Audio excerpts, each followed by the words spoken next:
welcome back to Dave and Viv's Real Voices of Happy Valley, in which we chat to interesting people who live in the Calder Valley in West Yorkshire. And this one, Viv speaks to Emily Watnick, a New Yorker who lives these days in Hebden Bridge. It reminds me of our sort of adventures and our love of New York and the handful of times we've been there. New York always reminds me of Liverpool. The two cities seem to face each other, looking over Ireland and across the Atlantic. They seem to have so much in common. It was from New York that boats arrived with American records that influenced the Beatles so much. Yeah, and it was from Liverpool that the Beatles went to New York. That's right. Made the name there. Yes, very much, and took over American culture, having sort of changed British pop culture so much. It's also an interesting chat between two queens of the quiz world. Yes, I know, yeah. Emily's fascinating with their times on quizzes. Yeah. And you got on with her really well, didn't you? Yes, and before we started recording, she'd been telling me that she'd come over to England as part of her university course for a year. She then went back to America and then returned to London to the LSE, where she fell in love and settled in this country and eventually ended up in the Calder Valley. So that's where we started. The LSE for a year, and then just sort of settled in, got jobs, and sort of living a sort of ordinary British sort of life. Yeah. Did it suit you? I mean, it must have done to an extent for you to very much so. I think put down roots here. Yeah, I mean, it's I suppose more my temperament, the British temperament. Really? Yes. I'm not a very noisy person, unlike a lot of New Yorkers. Yeah, so. I was going to say, we think of New Yorkers as being brash and loud, don't we? And that's yeah. And maybe you are compared to the people. Well, I think perhaps I am, but my husband always had a bit of problems with that. We used to go over to see my family, and at the beginning he thought it was something straight out of a Woody Allen movie. But, well, yeah, us Brits are fascinated by all that. So what made you move then from London, or down south generally, to Hebden Bridge? Well, we were thinking about retiring. Gavin retired a few years before I did and was sort of keen to get out of London, and I was fine with that as an idea. And we looked around a lot of places. We had a couple of friends up here. We had two of the people who we knew from the Labour Party in Croydon, who also childminded our oldest son for a couple of years, and then left us to move to Halifax about 30-odd years ago. Right. So when we were thinking about where can we go, we'd been up to visit a few times. We got taken to lunch at the Trades Club one time and just sort of taken around and gone for walks and things. This is all rather nice. And noticed that they had sort of trains and buses, which a lot of country places don't have, so we could get back, which is quite important for me because I am a diehard Crystal Palace fan. And, really? And still have my season ticket after all these years, so it was quite important for me to sort of be able to get back. And Gavin went along with that, and but it was basically, it seemed like a nice, interesting place, and you weren't stuck in the middle of nowhere. There were things to do. There was obviously the Trades Club, the cinema, all these sort of various activities, and the links to Leeds and Manchester and further away. So it seemed a good place to go to retire to. Absolutely, yeah. Came up here. It's just what a lot of people just don't realise, do they? They think you're either like Hicks in the north with, no way of getting round, but it's quite vibrant, quite good. And also it? one of my sons went to university in Sheffield, and used to go and visit, and then he did another degree in Manchester, and this was about 10 years ago. We went up to visit him, and it was a beautiful sunny summer's day, and they had some sort of festival on at the town hall in Manchester with sort of like deck chairs out in front of the town hall. Right, yeah. So there we were, sort of sitting in the bright sunshine, drinking Aperol spritzes, sort of in a deck chair outside Manchester Town Hall, and we're thinking, yeah, the north, that could work. So, little did we know. Yeah, and I'm glad you made your home round here. Yeah. And one of the think before we talk about the U3A, which you're involved in, I'm just endlessly fascinated by the fact that you are on Only Connect, which is a very British kind of English even quiz show, isn't it? Mm-hmm. Well, it came about a very old friend of ours, somebody Gavin shared a house with at university, has sort of spent years being a sort of semi-professional quiz person and is basically seems to be part of the quiz aristocracy of Britain. And she's been on various shows, almost makes a living from it. And she wanted to go on Only Connect and have an all-women team. So, I used to do quizzes like, pub quizzes, and we had one at the Labour Club in Croydon I used to go to. She knew I did quizzes. So I got invited along with another friend of hers who also had been on various quiz shows and was fortunately quite a bit younger than us, so knew things about popular culture and video games and the Marvel Universe and all the other sort of stuff that, it does help, doesn't it? To have a wide so, range of stuff on your team. So anyway, we auditioned for this thing, and we got on, and we had an absolutely lovely time. It was in Cardiff. Yeah. And they put us up in a sort of pleasant mid-range sort of hotel and gave us when we were staying overnight, gave us a small allowance for dinner, and we just went out to this sort of shed on the outskirts of Cardiff where they were filming this thing, and everyone was absolutely lovely, and it was a great time. The other teams were all really friendly, and the people running it were great, and it was just one of the best experiences I've ever had, really. Oh, that's really nice to hear, because I love watching it. For those of you who don't know, it's hosted by Victoria Corrin Mitchell, who is terribly posh and quite funny. And she's just had a baby, apparently. She's 51. Just had a baby. Well, we did this in 2016, and she had, her first child was about a year old, I think, at the time. So she had this trailer outside the studio where they were filming, and she'd basically be in there with the baby and sort of come out, in time to do the filming. So but it's very kind of, well, it sounds complicated when you explain it, but it's not really, is it? It's finding connections between clues that, on the face of it, have nothing to do with each other, and then that they have that wall, and it's great. So anyone who hasn't seen Only Connect, catch up with it. I can't understand the scoring system. Not scoring, but when people are knocked out and when they carry on to another round. We had a diagram at the time. It was incredibly complicated. We never worked it out. Right, that's we never not worked just it out me, at all. then. But as I said, I think somewhere still on my phone there is the diagram of what happens when. Right. But we ended up somehow in this sort of, by being undefeated all the way, we managed to get all the way to the final. Wow. And it was getting very, very complicated because at the same time, Crystal Palace were in the FA Cup final. Oh, right. And it was going to be, they were going to film the final like the morning after the cup final. Yeah. Which instead of having it in the old days, 3:00 on a Saturday, it was sort of 5:15 on a Sunday.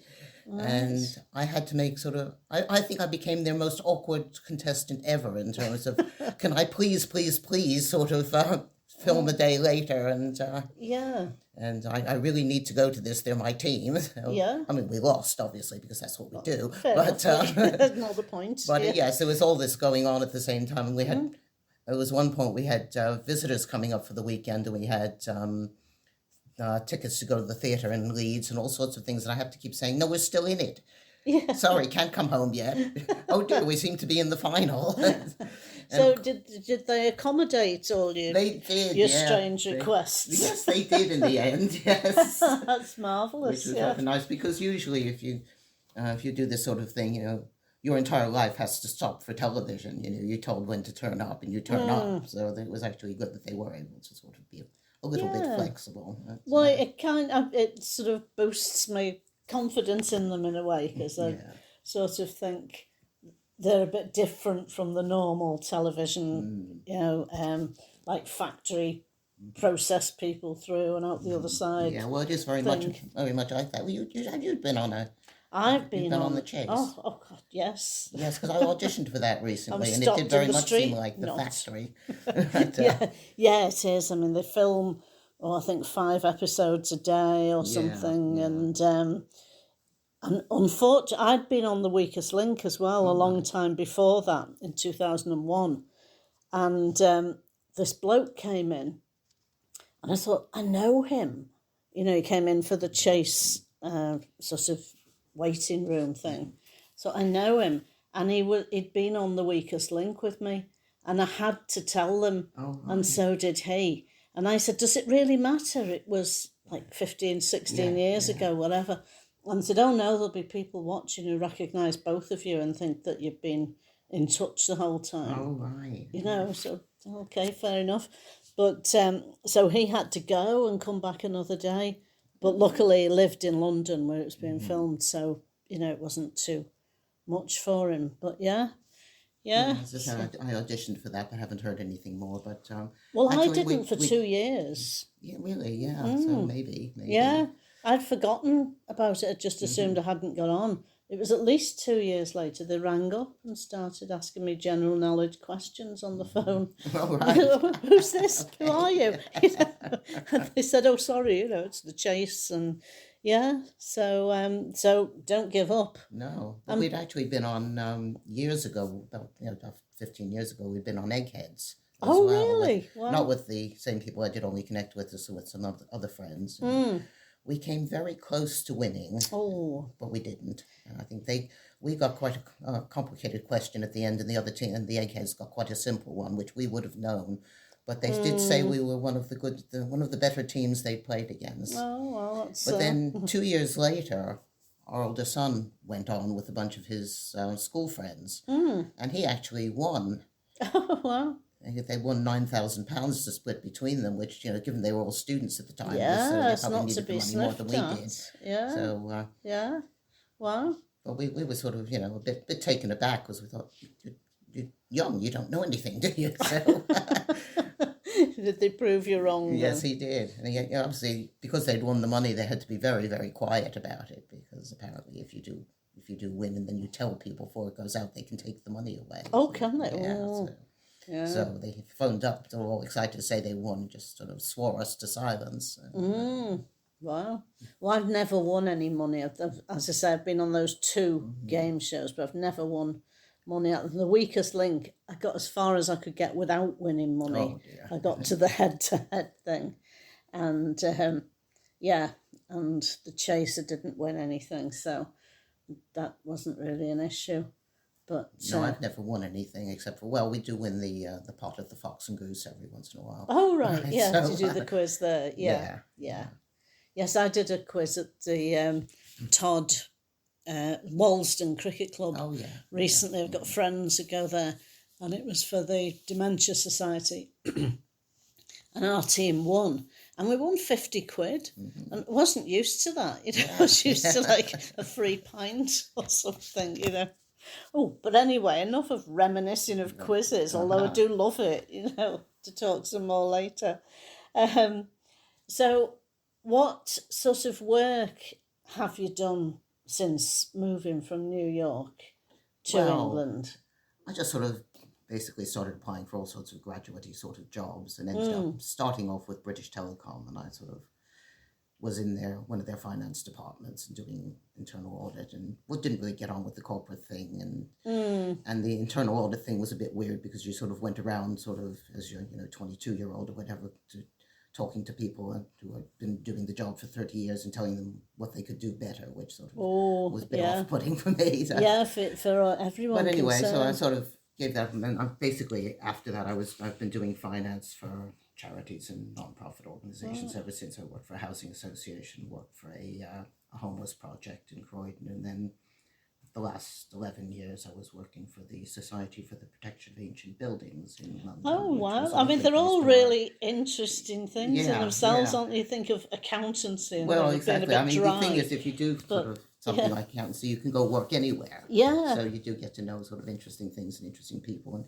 sometimes though they think, you're the accountant, you're just really boring, you're not interested in any of this, which is sometimes, And it has meant as well that since you've been involved with the U3A, you've been their treasurer. I have, yes. I came up here.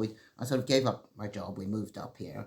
And I sort of told everybody at the time, I'm not going to tell anybody I do finance, so I'm going to do other things. Yes. But after a few months, we joined the U3A because we had our friends who moved up to Halifax, and right soon after Can I we just moved, say, for the benefit of anyone listening who doesn't know, the U3A is the University of the Third Age. That's, okay. right, Sorry, which, which we're supposed to mainly call it the U3A these days because we don't want to put anybody off by the idea of a university. Oh, right. Or Although age, that's what it was at presumably. first. So Yeah, because it isn't a university, it's is not. it? It's basically a sort of self-help organization for Right. mainly retired people. And, if you have an interest and you want to do an activity, you just organize it. And you can set up a group within the local U3A. So we have about 35, 40 different groups going on at the moment, ranging everything from sort of philosophy to card games to sort of walking cricket and sort of all sorts of stuff. So, certainly worth checking out absolutely. for anyone. So you became their so treasurer. we had these friends in Halifax, and after we do Christmas, after we moved up, we got invited to their New Year's Eve party, and we met some people who were in the U3A, and they said, "Oh, you need to join this." So we did, because that was obviously a good way of getting to know people. Yeah. And then a few months later, they put out a call, "We really need an assistant treasurer." And I thought, I suppose I could do that. Yeah. So Declare your hand. yeah, declared my hand, which is so now I've been doing that for the last 6 or 7 years now, being the treasurer, and we're now at the position where I'm looking for an assistant treasurer, so I don't have to do it forever. So, Right. Yeah. It's just fair enough. Yeah. Yeah. Yeah. But you've enjoyed, well, I mean, you still presumably be part of the U3A. Oh, yeah, well, I do a lot of other things. So, I'm mainly play a lot of games with the U3A, Scrabble and cards and board games and various other things like that. And there's an art appreciation group. We sort of sometimes talk to each other about art and sometimes go on trips to local galleries. And That sounds nice. and there is a quiz group. Is there? We meet once a month. And You had me at Scrabble, but now there's a quiz group as well. yeah, there is a quiz group. I love Scrabble. Oh, right. You should come. Yeah, I play with some women friends about once every 6 weeks or so. And I also play online, but we play on a board, when we get together. So, We play every other Monday in Todmorden. Right. Monday afternoons. Yeah. Oh. Yes. Well, sorry, I must Yes. remember that there's people listening. I hope some of this is of interest to you. So, does it matter where you live? Is it just for Calderdale or It's Todmorden or? Well, it's called Todmorden U3 because that's where it started. We have a lot of members in Hebden Bridge. I'm not probably about a third of our memberships in Hebden Bridge, and Right. people come from probably as far as Halifax, and we have a few people in Rochdale and Burnley. I mean, it's supposed to be for the people in the Calder Valley because there are U3As all over the place. So it's sort of maybe 1,000 different U3As all over the country. So, but we are although we're called Todmorden, we're generally open to the Calder Valley and anybody who, feels they can travel to the Calder Valley to take part. Yeah. Yeah, well, Dave and I went to your AGM recently. It just happened to be our first meeting there. But we were fascinated, and there was a man giving a talk on a walk he'd done across Africa, which was, really interesting and not what you expect on a rainy Tuesday afternoon in Todd. Thursday afternoon. Was it Thursday? It is Thursday. Yes, usually the third Thursday of every month we have a meeting that's open to all members, and we have speakers and wide range of speakers. Sometimes we have people doing. I think our Christmas one we have someone coming along to do songs from the Great American Songbook and a Christmassy theme, and Lovely. you sometimes have people who've done travels, people who just have some sort of obscure interest that they like to share with people, and we have a couple of people who are in charge of finding speakers, and they usually do very well at it. Yeah, and in an age of the internet where you could learn lots of things and interact without ever actually meeting people, it's fantastic to have this physical place to go to and It is. games to play and people to meet. I think a lot of people appreciate that, yeah. I'm Although sure said they that do. all during lockdown, Oh, yeah. we kept the thing going over Zoom. We had our monthly meetings on Zoom with speakers, and a lot of the groups were going on Zoom as well, which so I think a lot of people got a bit of an education in modern technology, trying to sort of run their groups sort of, during lockdown. I developed a hatred of modern technology. Well, I can't be I doing think a lot with of people Zoom. now just would rather do without, but we're actually starting another series of talks on Zoom over the next couple of months, in addition to the in-person ones, people who can't get out on the day. I appreciate that, when people with disabilities or whatever, infirmities can't get out, and it's a godsend for them. But personally, it's not a thing I would actively kind of pursue, But no, it's great that there's ways for people to get together and share their interests. Yeah. So if somebody's interested in coming along to U3A or wants to find more about it, what can they do? Well, I said we have our meetings are at the moment at the Central Methodist Church in Todmorden, which is usually the third Thursday of the month at about 2:00. So you can come along. We also have a website, which is u3atod.org.uk. Yeah. So you can go onto there and find out what all the groups are up to and what we do, and you can even sign on as a member online these days. Yeah. We've gone very modern that way. Yes, I'm not a complete technophobe, but I prefer to see it as a means to an end rather than the thing itself. Yeah, which I'm sure most people do. Well, thanks for that. It's been really interesting talking to you. Yeah, well, thanks for having me on. And yes, and I will definitely see you at the next U3A thing I go to. Right. Yeah, so just to recap, the U3A is in Central Methodist Church, and then the different groups are in different places. Yes, we meet all over the place, and a lot of places, a lot of groups in the Fielding Hall, a lot of the Honest John Cafe. We play mahjong in the Golden Lion once a week. So it's basically anywhere it's got a spare room that's got space for us in the area. We sort of tend to colonize. So probably we use the new Todd College building a lot. And, so yeah, all over the place we are. But, Brilliant. Thanks, Emily. It's been really interesting. So there you go, Emily Watnick, another of the many interesting, fascinating people who live in the Calder Valley. So don't forget to click on subscribe or like or follow, whichever is the appropriate option on the platform you've been listening to us on. And tell your friends, if they put Real Voices of Happy Valley into their search engines, they'll find us too. Thank you. Back soon.